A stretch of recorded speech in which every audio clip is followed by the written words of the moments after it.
Today's topic is how to write a non-fiction book proposal that will win you a deal.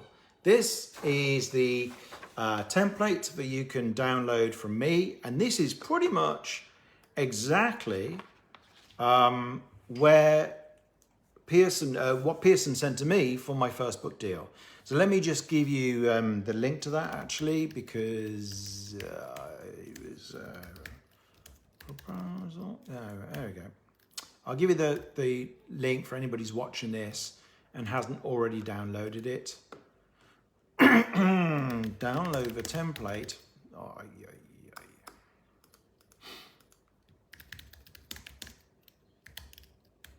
the template at this link. So I put that in the comments. Good. So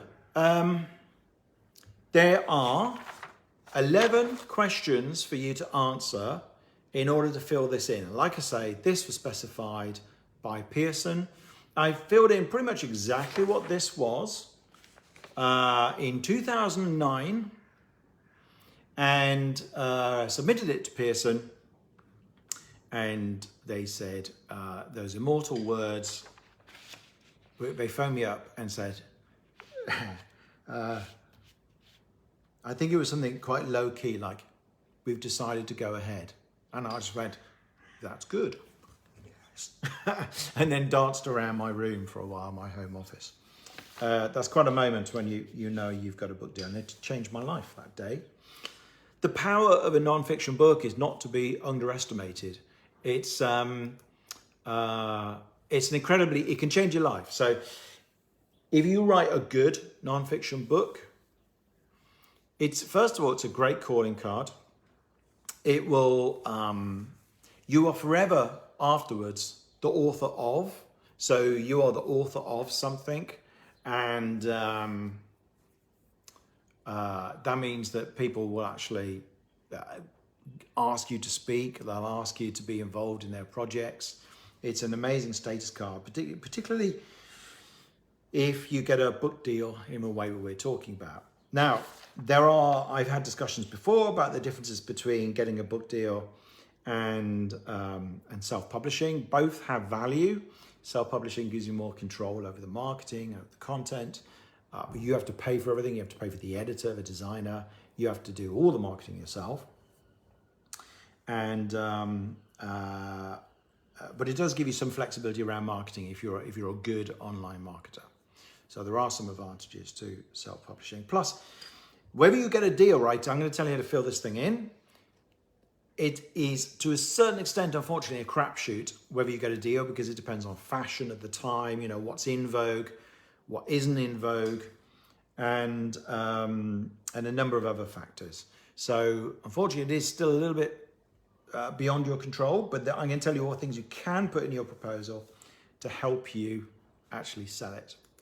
So, question 1 on this piece of paper, the non-fiction proposal template, is a 3-sentence summary of your book. And this is kind of like, what would you say if somebody says at a party, oh, what's this book about that you're writing? How do you answer that? Now, you still got to, when you answer that, you should be thinking like a salesperson, like a marketer. So you should still be trying to make that sound as sexy as you possibly can.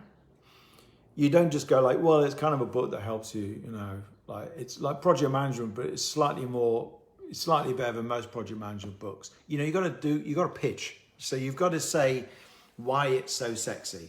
And let me show you, I'm going to tell you what I wrote in 2009. Some of these answers are embarrassing to me now.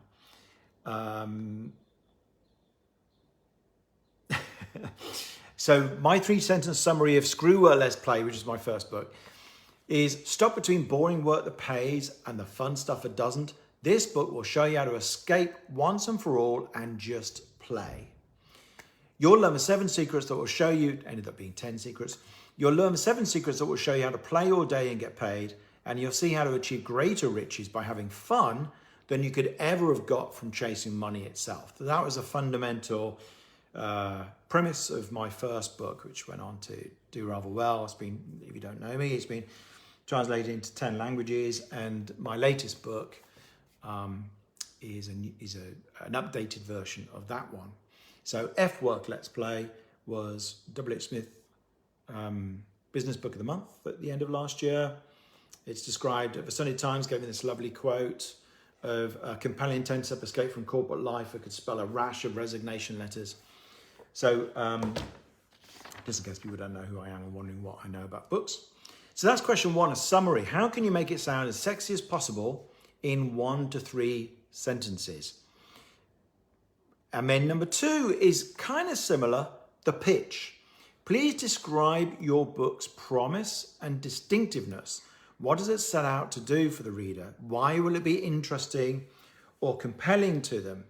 So this is a bit more pitchy. It's less of a kind of hook than the first question was.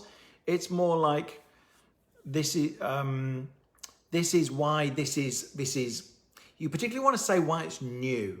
So what's your original take on this topic that other people up until now have not covered quite as well? That's a really good thing to get a handle on. And think about, you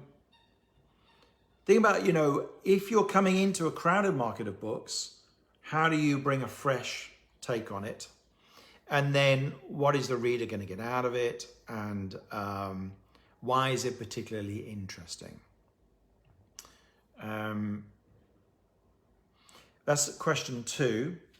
And think about, particularly if you are, I think it's particularly important if you go into an area of where there are quite a few books already. So say you were going to do a weight loss book, it would have to be, unless you've got a huge following, which we'll talk about a little bit later, you need to find something that makes your take on weight loss different.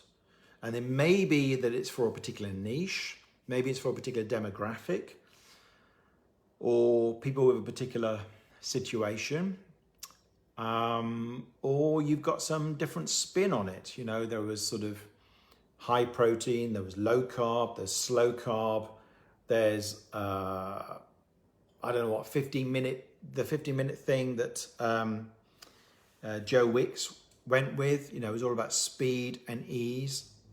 So what is your particular hook on it? What's different? Why is it interesting when there are already books in this space, which it almost certainly will be? Third question is 3 examples of how this book will help readers to achieve something. So this is where we want to get a bit tangible, not just a big, you know, broad focused pitch, but what are 3 things they'll take away? So I've said, for instance, in my original proposal, I'm looking at here for Screw Work Let's Play, written in 2009, we'll show the reader why they will have far greater success, happiness and wealth from playing all day. I don't think that's quite the right answer, John. I don't think that's quite a good answer, because I think you've got to give something, you've got to really describe something tangible that the reader's going to get. Will lead the reader to discovering what they enjoy and what playing all day looks for them. So that's a tangible answer. So in other words, if you don't know what you want to do for a living, the book will give you that. And then we'll show the reader how to transition to one of the huge variety of ways of getting paid to play. Okay, so it will tell you the practical things of how to go freelance, how to consult, how to set up an online business, whatever it might be. One of those, including business models that just a few years before did not even exist. So think about 3 really tangible things. Now, one of them might be, even though I say tangible, one of them might be like they're going to come away with a renewed confidence in this area of their life or in this area of their business, depending on what you're writing about. But it'd be good to get some things that are even more tangible than that, which is like they'll have a complete strategy for making social media work for them, or they'll have a complete strategy for toning their abs in 10 minutes a day, or whatever it will be. Question 4, what specific aspects of this book will contribute to its overall success? So now we're talking about differentiation, really. What are the particular things about your book that are going to make it successful? And I've said from 2009, the appealing vision of doing whatever is most fun for the reader and making a living out of it. So it's just like a really appealing thing to have.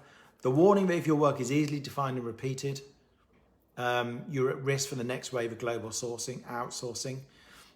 I actually don't think that's a good answer, John. But anyway, the pragmatic view that but these are all just kind of concepts. I've become a lot better marketer in the last 10 years, I can tell you.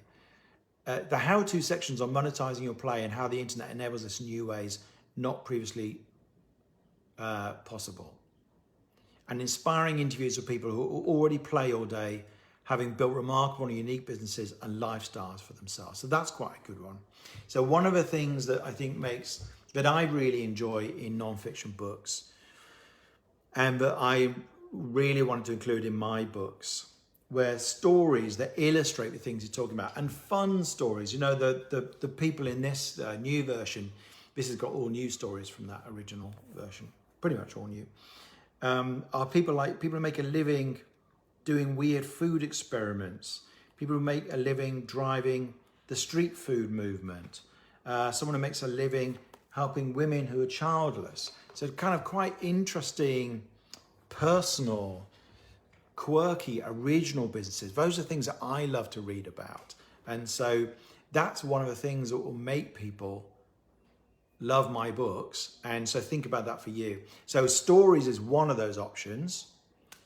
But it could also be like, you're going to get a complete plan in chapter 3 of whatever, and you can use that and like apply it to your life or your business. That would be a specific aspect. So that's question 4. Question 5, list the chapters of your book and in 1 or 2 sentences describe the contents of each. So this is where basically you're going to cut and paste the structure, the chapter list of your book, and just describe, you know, what each chapter is about. I took the philosophy when I was writing my book that everything is sales to me. And if you have a negative view about sales, I don't mean being pushy. I mean, everything you do, everything you communicate, it has to be thought of from the recipient's perspective and what's going to make it most appealing for them. That's what I mean by sales. So in my book, in the first book, all the chapter headings, like if you dive in and just look at a chapter heading, it makes you it makes you want to buy the book. So secret 3, how to get started right now. Oh my God, I want to get started right now. That sounds brilliant. And then, you know, section 2 is how to choose what to do next. Well, loads of people want to work out what to do next in their career. So I chose chapter titles that were really sexy. Now, some of them I didn't have in this at the time I wrote the proposal because I hadn't written the book. So, but I described them and I knew that people would want those topics. From my experience working with people, I knew that people had a problem working out what to do. I knew people had a problem getting started. I knew people had a problem with confidence and the inner game of entrepreneurship. So I listed these as chapters I was going to cover. So think of those. When you include a chapter, the chapter should be, I believe, it should sound sexy in itself. Now, if you're Malcolm Gladwell, maybe not. You can call your chapter something cryptic that only makes sense when you read the chapter. But that's a different style. That's kind of literary nonfiction. It's a different style of book. I'm really talking here about how-to books and business books and self-help books and so on. And I think it's really good when you're doing that to make everything something that you want. Make maybe chapter titles, like I've got a couple of things here called the millionaire test and blank slate thinking I mentioned in this under question 5 as things that are featured in chapter 1. And millionaire test sounds interesting. Like, what is that? That sounds cool. I don't know what it is, but I kind of want it. And blank slate thinking is like, oh, that sounds kind of interesting. I don't know what it means, but I'm curious. So I mentioned these things in order to made the book sound as appealing as possible. What we're trying to do here is we are trying to sell the publisher on buying your book. And I'm going to take some Q&A at the end, by the way, so get ready of your questions. So, yeah, you're trying to get the publisher to buy the book. Now, why would a publisher buy a book? Number one, they want to make money. So it is a business decision. Now, there's a certain amount of status in publishing. Everyone wants to be the person who publishes the hot book of the summer, or the, you know, the buzzy book, or the controversial book, or, you know, the kind of, the intellectual book. So there's a certain amount of, particularly it's kind of it's an industry that's a little bit more swayed by those things than other industries. I'm going to say the music industry is a bit different. And certainly from normal industries. But ultimately, publishing works on razor-thin margins. And an awful lot of the books they commission don't end up making much money. So they're looking for those handful of books that make them, that are a surprise hit. Now, it's easy if you're buying a book from, you know, Malcolm Gladwell, if he isn't already tied into a 5-year book deal, then you kind of, you know it's a safe bet, right? He's got a name. Anybody who's got a big following, it's a safe name. But for most of us who don't have a huge online following, for instance, don't have a TV program, don't have a radio program, if they're looking for something in here which shows that you can actually, that this is going to be a hit, even though you're not very well known.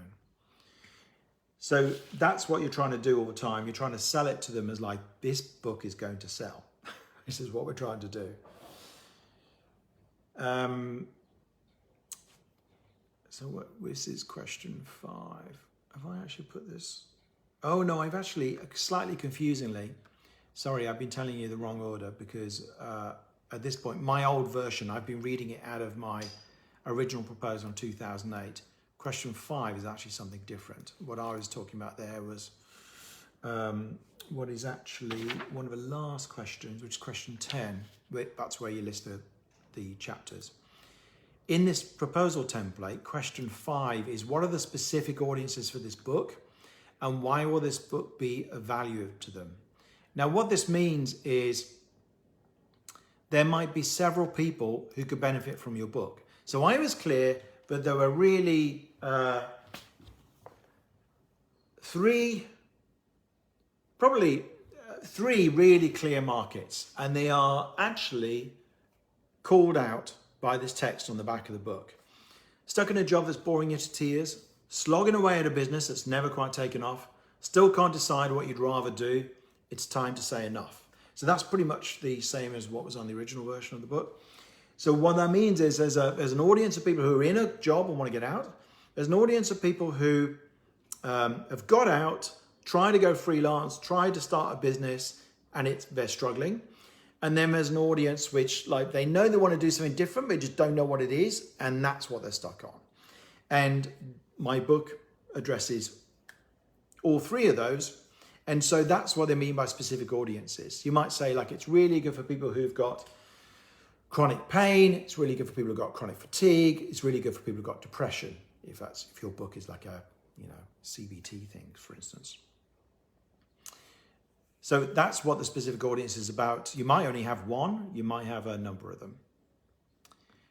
Question 6 in the proposal template is about you, about the author. Why are you the right person to write this book? What would make a potential reader interested in what you have to say? Now, this is really important because you can write ostensibly an amazing book, which happens to have the answer to everybody's problem. But if people look at you and go like, I don't understand why I should, like, well, who are you to say this? Why should I trust you? Then you're going to be in trouble. So you need to make some kind of justification for why you are the person to write it. So what I wrote was, I'm a careers and business advisor for people who want something more interesting and creative than a job. I've had a high-flying corporate job as a senior managing consultant at Deloitte. I've had my own successful business as an independent consultant at the BBC and Siemens and elsewhere. And I managed my business in such a way I only needed to work 3 months of the year. I'm an accredited coach. I have 7 years of professional development in psychotherapy.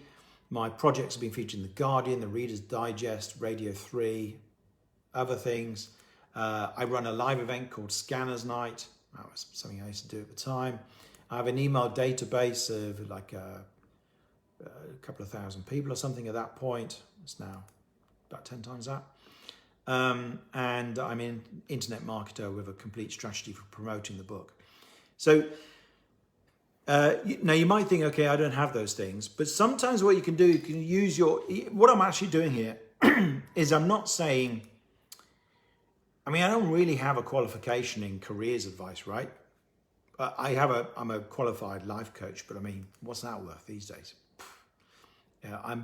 Life coaching is so devalued by the swarm of Muppets who think they can solve everybody's problems after a weekend training program that I'd almost rather not say I've ever trained as a coach because it's slightly embarrassing.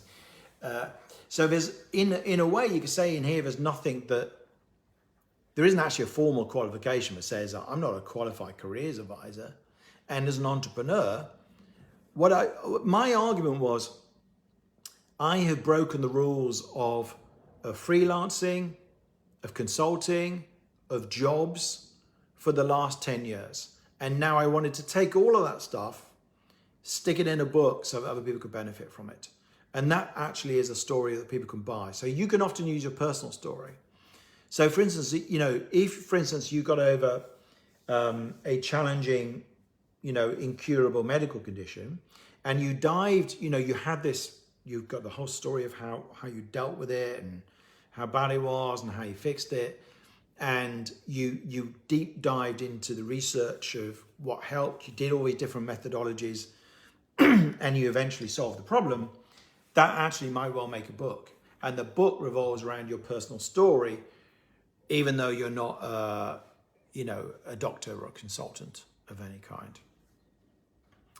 There's a kind of ethical line where you do need to be careful what you're advising people to do if it's a health example. But there are books like that are successful. And there are people who are not trained nutritionists. Nutritionists isn't actually a formal qualification anyway. But there are people who are not trained as nutritionists who've had very successful books about losing weight and stuff. So that's about the author. Number 7 is comparison. List books that might be competitive with this and describe their strengths and weaknesses, explaining the ways in which this book is superior in terms of benefits to the reader. Now, what I did here, certainly in my most recent book with the new version, because I actually did a proposal for this, even though it's kind of a revamp of book 1 and it's a rewrite and an expansion of book 1. What I did was I compared the book to other really successful books with a similar focus and a similar style. So I compared it to Sarah Knight's No Fucks Given series. She wrote, I can't remember what they're called now, but there's a whole bunch of them and there's the word with the F word in them. And then Mark Manson famously wrote A Subtle Art of Not Giving a Fuck, and that sold 1 million copies. So I compared myself to one book that sold 1 million copies and a series of books from Sarah Knight, which sold 750,000 copies. I looked up the numbers, basically, and said, I have a similar tone to these people, but it does this for you. And that carried some weight, I can tell you, because that pitch of like, this is, I'm an ex-Mark Manson, got carried through, and the marketing manager parroted it back to me, which is quite funny. The marketing guy at Pearson said, we think this could be the next Mark Manson. I go, yeah, I know, because I wrote that in the freaking proposal. But this is being smart. Like, you're making good comparisons, and that carries a lot of weight. Now, you also want to show if you're going up against, say you're going up against Marie Kondo in the clutter space. So one of my clients, by the way, is a clutter consultant who's very successful. She's got a workshop coming up next week, which is really cool, if anyone wants to know about that. But anyway, called Getting Clear. She's got a book deal with Piatkas. And part of what she's doing is like, okay, there's a lot of books on clutter. So how does she differentiate herself from all the millions of books out there, including the famous ones like Marie Kondo, and there are some other big names in the clutter space. And what we worked out is that the point of differentiation is that Helen, it's Helen Sanderson I'm talking about, she has depth. She is a qualified psychotherapist, and that's part of what she does. She also works with people as a therapist. And that gives her an enormous amount of depth. Like Marie Kondo is not really rooting around in your subconscious for the reasons why you develop clutter. She's just chucking your shit out. So what Helen can do is she can position herself against Marie Kondo. You don't have to rubbish her. You know, some people might resonate more with Marie and some people might resonate more with Helen. But you position yourself against that and go, you know, this is for people who actually want to understand what is going on with clutter and why they keep producing it, even when they clear up and it keeps coming back. And it's full of stories from clients that she's worked with one-to-one about what the clutter represented and what they had to go through emotionally in order to finally let it go. Look out for that. It's coming out next year. So that's a great way. So if she was answering this question, that's what she would say. She would say, you know, but the difference from most clutter books are about organization and what kind of boxes to buy and all this stuff. But my book is about what's really going on underneath. What's happening in your subconscious? Because if you can understand that, then you can shift your clutter habits forever. So that's the kind of thing you're looking for in the comparison section. Number 8, delivery. What stage are you at with this project so far? This is a really simple question. How much have you read? Now, you do not need to have written all of it. It may not even be a bonus to say you've written all of it. Because sometimes people who've written the whole book and then shopping it around, they're resistant to changing it. But it does mean that they, you know, if the book's acceptable, it does mean, okay, if a book's written, that means maybe we can slot, because what's happening is publishers have slots. The person you pitch this to will be a specific commissioning editor. They will have a line of books and they need to publish a number of books per year, which is, it's a shocking number. I mean, it's just like, they deal with so many, they work really hard for a very low pay in publishing. But I remember the marketing guy who had a responsibility for the whole division, who I've been talking to on WhatsApp, who's been pushing my book. I don't want to get him in trouble, but I said, like, have you read the book? And he goes, no. And I go, like, have you read the intro? And he goes, no. And he goes, I have 800 books that I'm working on at the moment. 800. So he can't even read the intro. I said, look, what I'm going to do is I'm going to write a 1-page brief on what the book is about. Would that be good? And he goes, yes, that would be brilliant. So I wrote him a 1-page pitch document saying, this is what the book is about and this is how to think about it as you're selling it and as you're doing deals and whatever else. You know, and he helped to get it into H. Smith's as Business Book of the Month and stuff like that. So, so the delivery thing matters because there are slots in this very busy schedule that they're trying to fill. So they go like, okay, I've got to publish 10 books in July. So I reckon we could get you into the schedule. I can fit you in for editing then, and then we can, you know, actually get you to the shops in July next year or something like that. Publishing takes a very long time, by the way. So if you win a book deal today, even if you handed the book over, it probably wouldn't come out till January at the very earliest. More likely, if you've got to go and write it and you hand it to them towards the end of the year, it will come out in the summer or something like that. It's generally a kind of 4 to 6 month period, more usually 6 months, between you handing in the final manuscript that's all corrected and everything and signed off, and it appearing in shops. It's a long, long time. So that's part of the reason why delivery is so important. It's quite good if you can say, look, I've done a rough draft of the intro. I've done a couple of key pieces. I've written all of chapter 3 because it's such an important chapter. That's where I am. That's kind of quite a good answer, I think. And that's where I'm trying to get to at the moment. So I've said this month I've been working on my 4th book, and I'll be filling in one of these proposals for Pearson before too long. So that's a delivery question. Question 9 is your platform. This is really important. A lot of people think that once you get a book deal, all your dreams are answered. You're going to be rich. You sit back. You're going to be famous. Unfortunately, it does not work like that. And the publisher, whether they give you a deal at all, is heavily dependent on your following already.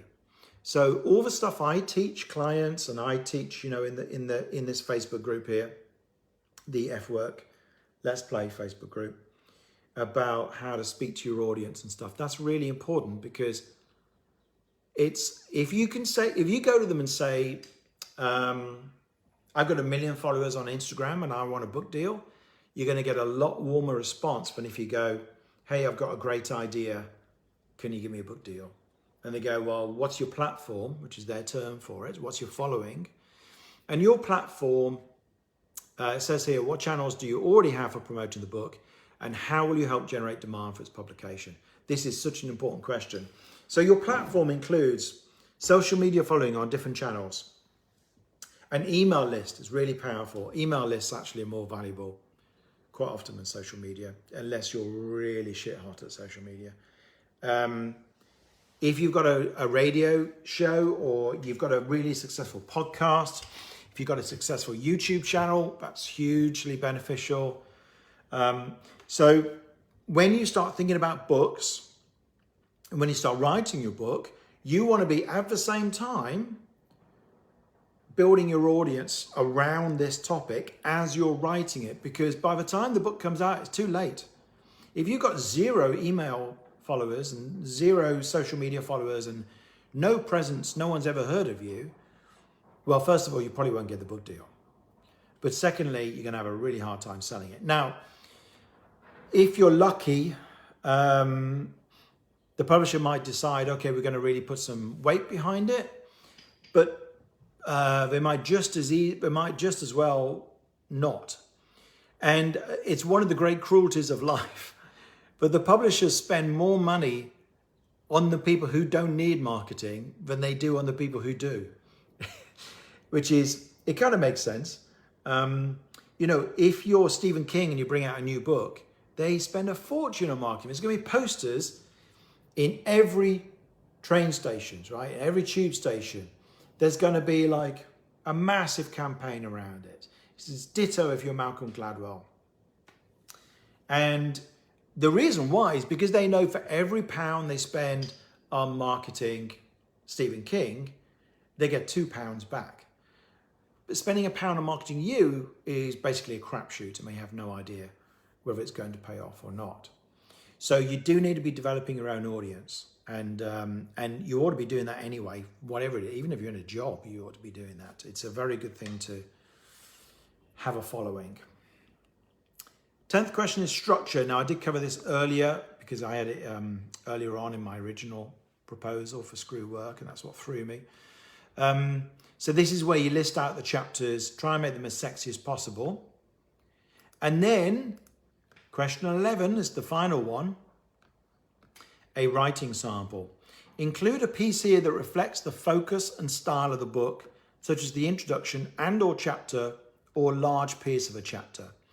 So I think, as I've said before, a good bunch of stuff would be to include would be maybe the whole introduction, because the introduction tends to lay out the concept of the book, the strategy, the thesis behind it, the premise is the word I'm looking for, I guess.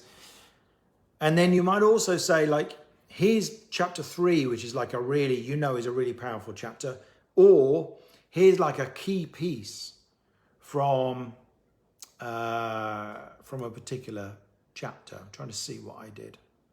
Did I put one in? Oh yeah, okay, that's interesting.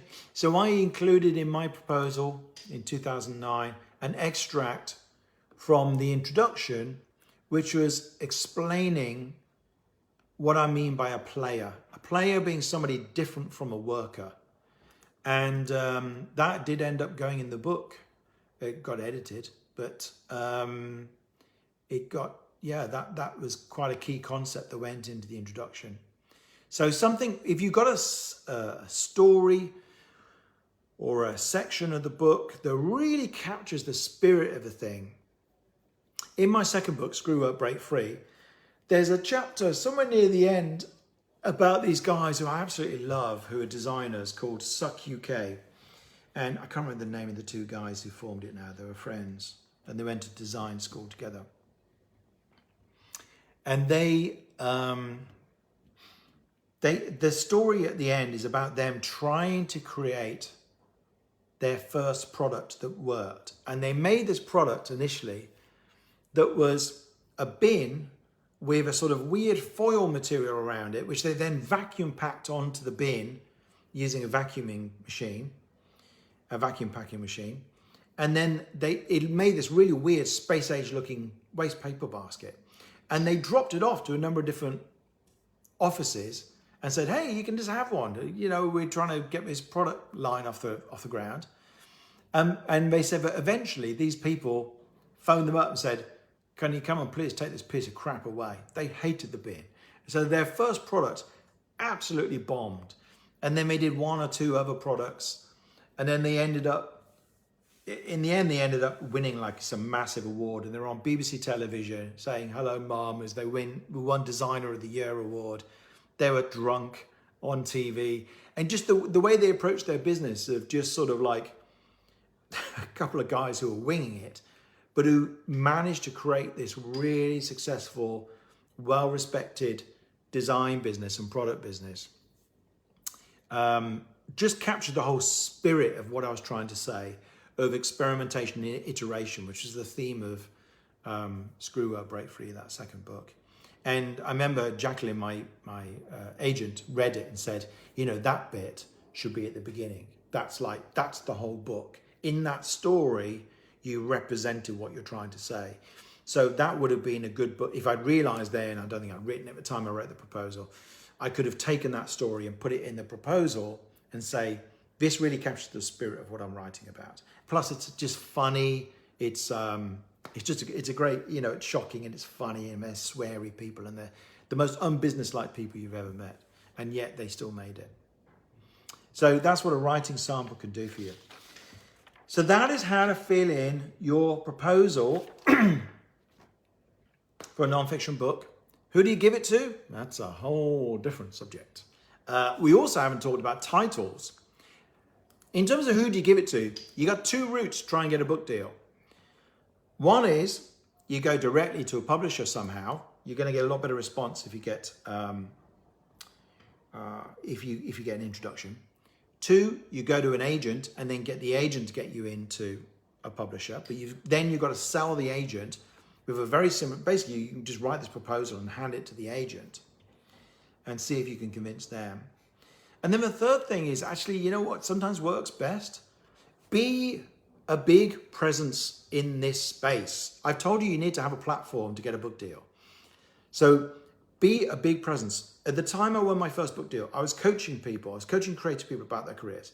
I was running a live event called Scanners Night every month. It had traction. I've been running it for a year or two. I don't know what at that point. And it was, I think it even got in the press at that point because it was a kind of interesting concept of what a scanner is, which I'll go into another time. And so the combination of being a coach for creative people, having had an interesting career in my story, but also having some traction around Scanners Night, having built a bit of an email list of a couple of thousand people, which was quite rare back then in 2000, it was 2008 in fact when I won the book deal. That combination of things went like, okay, this book is worth a punt. And it turned out to be very successful for Pearson.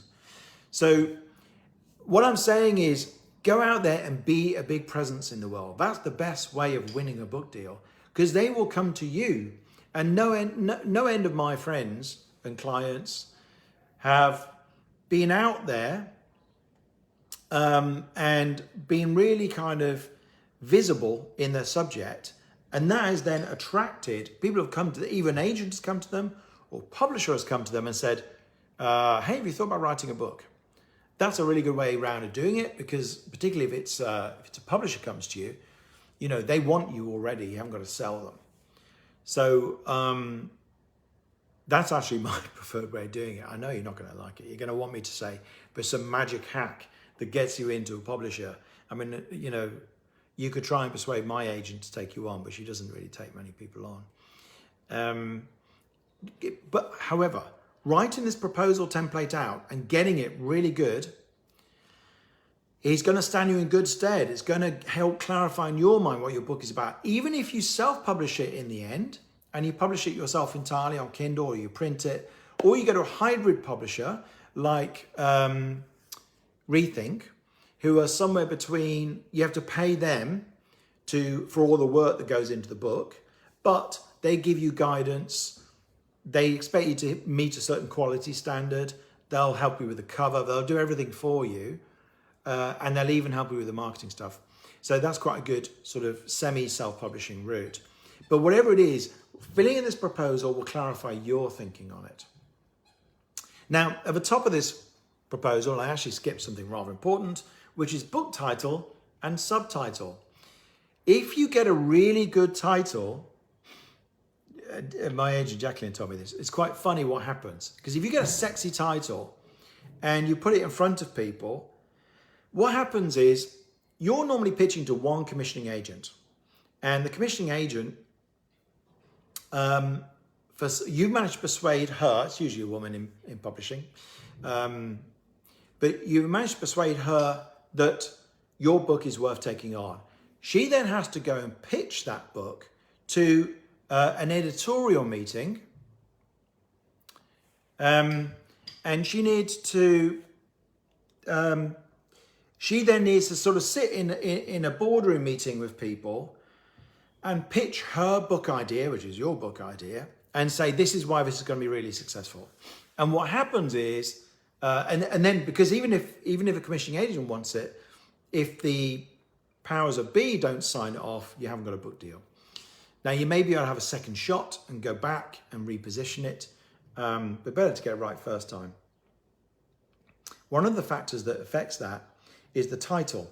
And what Jacqueline told me is it's very funny, because if you say, okay, here's my pitch, got an author who's going to write a book called X, like for instance, called Fuck Work, Let's Play.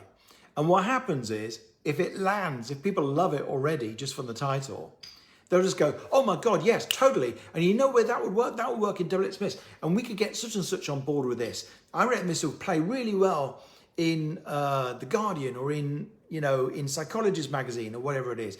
They don't even know what it is yet. Like I say, it's an awful lot of publishing works on that basis. All they're going on is the title. But if it excites them, everyone will just go like, yeah, great. And you could do that, you could do that, you could do that. And then probably you're in. So a title is really important. I have done a post which tells you 11 steps to a killer title. And I will link that underneath so that you can find it rather than going through all of that. But book titles really help. However, probably, and most people get it wrong. If you've not done this before, usually your title is terrible. Unless you think like a marketer. But you also bear in mind your title generally changes. So the title you end up with, it's good if you can start with a sexy title, but it will probably end up changing by the time you publish it, because the book evolves. In fact, what you write in this proposal may bear very little resemblance to what you end up shipping to the publisher at the end. But you still need to do it, and you still need to make it, you still need to sell it based on what your thinking is at the current time. So why don't you shoot me some questions I'm going to tell you about something that I want to do between now and the end of September. What I'm going to do is for people who want to dive deeply into their book with me.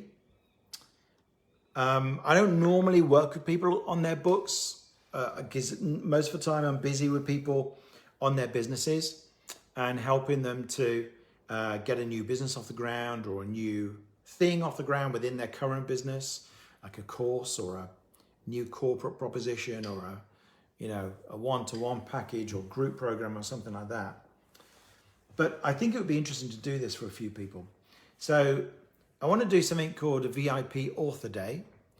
And it's a way for us to spend a good chunk of a whole day together in person in London and work through what your book is about and what the premise is and what's going to make it sell and how you're going to structure it, even what your voice is, the style of writing, who it's for, all these fundamental questions you need to answer, whether you're going to self-publish or whether you're going to publish via actually get a book deal. And then the way we're going to structure it is the best place for us to meet is on the Strand at Soho House, where I'm a member. And we're going to spend the first 2 hours working through that content around what is your premise, just shooting between the two of us, working it all out, writing down every idea you have, taking tons of notes, and getting to the point where we think, holy shit, this book is really going to sell. That's our goal in the first couple of hours. And we're going to do that actually in Soho Works because that's a shared workspace that's within Soho House that I'm also a member of. And then, most importantly, we're going to go up and have lunch on the rooftop. This is the critical part of the Author VIP Day. And we're going to go up to the rooftop where there's a beautiful view there of it's right by Covent Garden. You can see the law courts on one side, and on the other side, you can see the Millennium Wheel, the London Eye, the South Bank, basically all of London. The swimming pool's up on the roof as well. The food's great. So we'll have lunch on me, and I'll spend about an hour up there. And sometimes when you're not thinking too hard, and we're just chatting about things in general, it might include the book, might not, or things you like reading or whatever. Suddenly, that's when you get the idea that goes like, oh, wow, isn't that what the book is about? Isn't that, oh my God, that could be really good. So we do that for about an hour, and then we're going to go probably back downstairs. Depends, you can't use laptops on the roof at Soho House, but if we don't need laptops, we're just taking paper notes. We can stay up there on the rooftop, and for the next couple of hours, we're going to talk about marketing. And there's two sides to this that you really need to consider if you're going to put out a book. One is, how are you going to market the book so that it sells? And there is a lot to cover in that. And then equally important, how is the book going to market you? Because once the book's published, it's too late. Like if you haven't put reasons for people to go and find out about you and opt into your email list and join your Facebook group, if you haven't put those reasons in the book by the time it's published, that's it, you're screwed. So we need to get that nailed at the beginning, and we need to integrate it into the book so that it's actually, the book is really going to pay off, not just in terms of sales of the book, but it's going to sell you. And that's where often the money is. So if you want to be a consultant, if you want to sell an app, if you want to sell a service, writing a non-fiction book can be a great way of positioning yourself around that. And particularly if you're a coach, consultant, natural health practitioner, writing a book can be really fundamental. And there's also inside that is the concept of having a distinct methodology and wrapping that around the book, and that can be really powerful too. So that's our focus in the afternoon for a couple of hours. So the whole process is, basically this is your chance to hang out with me. You don't often get to hang out with somebody who's written 3 best-selling books published in 10 languages and W.H. Smith Book of the Month, Sunday Times Book of the Summer, back when the first one came out, all that kind of stuff. If that interests you, post a comment underneath. I can explain more. We can talk about it. I can tell you the pricing and all that kind of stuff. and that's in person in London. It's in the Strand is right next to Covent Garden, so it's right in the centre of London. It's very easy to get to if you are in the UK. So let me know if that's of interest. I'm going to do like 3 of those between now and the end of September, and then I'm busy with other things. So if you are interested, just shout. Give me your questions for the remaining 10 minutes. Give me your questions about writing book proposals or basically anything about books. Type in the chat and I will answer whatever you want me to answer. Let me know if it's been helpful to you too. That's good.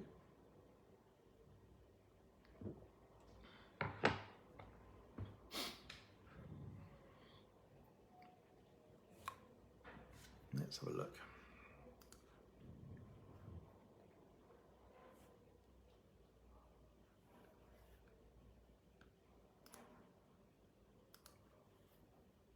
Nothing. This has been great, says Claire. Cool. Anybody want to ask anything? By the way, I'm interested in the marketing side. Yeah, and that is it's such a big part of it. I mean, yes, you've got to write a good book, but you know, Vanilla, you've got a lot of presence in the market already. I know Vanilla a bit already because she's worked with me on some things. But also, if you could get your book, because it's about costume design, if you could get your book on the syllabus of a school or college or university, then you're really, you know, that would be a massive thing. You might be better off spending time on that than anything else. But also, marketing is often about partnerships. So if you think about the people who like your book, whatever your book is about, like in Vanilla's case, it's about costume design. Think about where those people are. What do they read? What TV shows do they watch? What podcasts do they listen to? What YouTube channels do they watch? And then you insert yourself and you say, okay, see if you can get on that podcast to talk about your subject. Or if, like a lot of your target market are students at college, get into a college and the college buys the books and you're made. Dave says, John, when researching competing books, where can you find out about how many they have sold? This is difficult. If you don't know, I mean, what I did was when I used comparisons of very successful books, there tends to be public information about them. So at some point, the author might kind of let sleep what it sold, but otherwise somebody else might have done. Or you can the other thing you can do is if it's a New York Times bestseller, often that will be splashed all over the book. If there's a second edition, it'll be on their website, so you can kind of look at the website for the book or for the person who wrote it. You can just Google it. You can also, now if you go to Amazon, there are page ranks, so there are sales ranks, but they go up and down regularly. So you can see the rank amongst all products, but that goes up and down very quickly. But there's also a rank within particular categories of book. And if something is consistently number one in a category, then that's a good sign. And you can mention that in the proposal. You can say, you know, currently number one in entrepreneurship. You know, I'm doing a book that's something like this book that's consistently number one in entrepreneurship in Amazon, but it's different because blah. It's better because blah, or it's for people like this. So it's a good question, Dave. Dorothy says, do you maintain the rights to your books or do your publishers? Can you speak about contracts? Yeah, this is why one of the reasons I have an agent.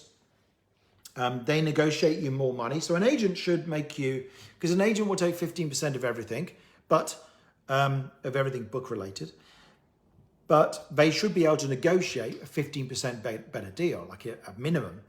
Alongside that, they do all the hideous paperwork, which I really don't like, legal stuff and financial things. It bores me stupid. So they can do that for you. And In terms of rights, this is why you really need to read it carefully and have somebody who understands it. Because at one point in one of my book deals, they'd sneaked in, we own the copyright to your content, which is not normally what happens. They will sort of own a copyright or a trademark or something to the title of the book. But in practice, it doesn't matter if I call my group the same name, because I've called my group, the Facebook group's called Fuck Well Let's Play. They're not going to sue me for that. And I don't know the exact where the line is. What you can't do is you can't take an entire chapter of your book without their permission and sell it or give it away for free, because that's the stuff that they've paid for that's really important. But there's nothing stopping you. For instance, normally you would give away the intro for free. And if you want to do a course that's related, you need to check the exact wording, because publishers are very slow to clock the potential of online courses, but they are getting there now. And you need to check the exact wording to make sure it doesn't block you from doing a course around your book. Sarah says, is it realistic to sell a decent number of books even when you don't have years of experience in multiple industries as you have? Also don't have a broad digital platform yet either. It's all growing but still small. I mean, the test, right? You can tell whether it's going to sell in advance off your own back, because if you create a Facebook group, can you get people into the Facebook group? If you can't, then there's something you need to change about what you're putting out and your message and so on, and how visible you are. If you can build an email list around the same kind of topic, then probably people will be interested in a book about the same thing. So you can tell in advance. And if there's a doubt in your mind, if you have 0 email list and 0 social media following, you've got like 100 followers or something, I think you should fix that first. Because you're going to have a devil of a job selling the book. Like I say, a book deal is not a magic cure. Unless you've got some remarkable story or some remarkable expertise that other people don't have. For instance, if you're a virologist and no one had ever heard of you, like no one had heard of Anthony Fauci a couple of years ago, but if no one ever heard of you before, but then suddenly the pandemic happens and you are, we look at Adam Kucharski, I think that's his name. He was an advisor I think he was a public health advisor to the Democrats, maybe, I don't really know, or to Obama, maybe. And no one ever heard of him. Most people never heard of him. But when the pandemic comes along, that qualification is enough, even though he hasn't got much of a following on social media. It's like, okay. But I don't even know if that's true, because the guy is really active on social media now, and I suspect he has been for some time. Yeah, you need to develop a following, and you need to be brave enough to do that. I mean, it's partly what I'm kind of talking about with the new book I'm working out. It's got a working title of Sort Your Head Out. It's like, how can you be a bigger presence in the world and share every single day? Because that's what you need to do. Okie dokie, we got any more questions? What are the key differences between a book deal versus self-publishing? It's a big question. When you get a book deal, it has more status. Still has more status. If you say you're published by Pearson, that's got more status than I pay to publish myself. So there's a quality bar, which means that if the fact that I've got 3 book deals with one of the biggest publishers in the world, which is Penguin Random House, because that's the parent company, is a kind of stamp of approval. And it still carries more weight because self-publishing is very common now, and there isn't necessarily the same quality bar. So that's one of the advantages of a deal. It's much easier to get into bookshops if you're published by a mainstream publisher, because they have relationships with the retailers, and they may have the kind of relationship which helps you become W.H. Smith Business Book of the Month, or gets you on promo, gets you on display. They have a budget for marketing where they might spend money. I mean, this might shock you, but pretty much everything that's on prominent display in a bookshop, has been paid for to be there. So, you know, when there's all the stuff that's in it. I went to Waterstones the other day on the way back from somewhere, and popped in there. There's, you know, millions of books in there. But the stuff that's on the table as you walk in, a publisher paid for that to happen. That didn't happen because even when it says staff picks, and, you know, Steve says, I loved this book because blah, blah, blah. A publisher paid to have that done. Now, you still need to meet a quality bar. If you've got a shitty book and the publisher's trying to push it and the buyer in Waterstones doesn't like it, you won't get in there. Particularly if it's like something prominent like Business Book of the Month. You've got to go over, you've got to hit a quality bar. For F-Work Let's Play, which has this blue cover with not much text on it, the reason why is because that's what W.H. Smiths wanted.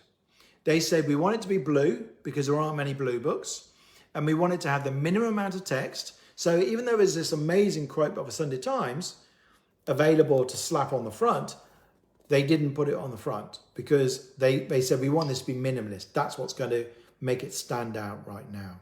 And so we did what they wanted, and we got what we wanted.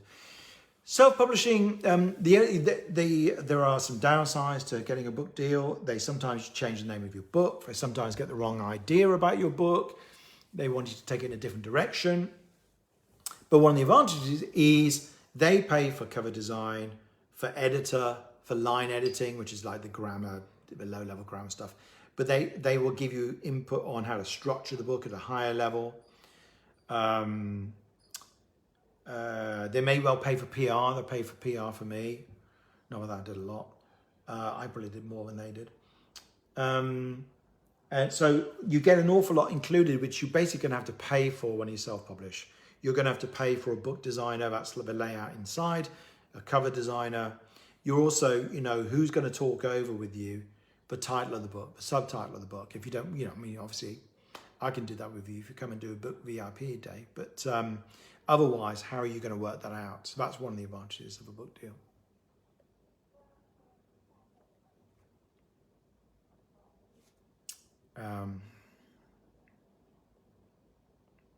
Okay, good. I think I'm going to leave it there.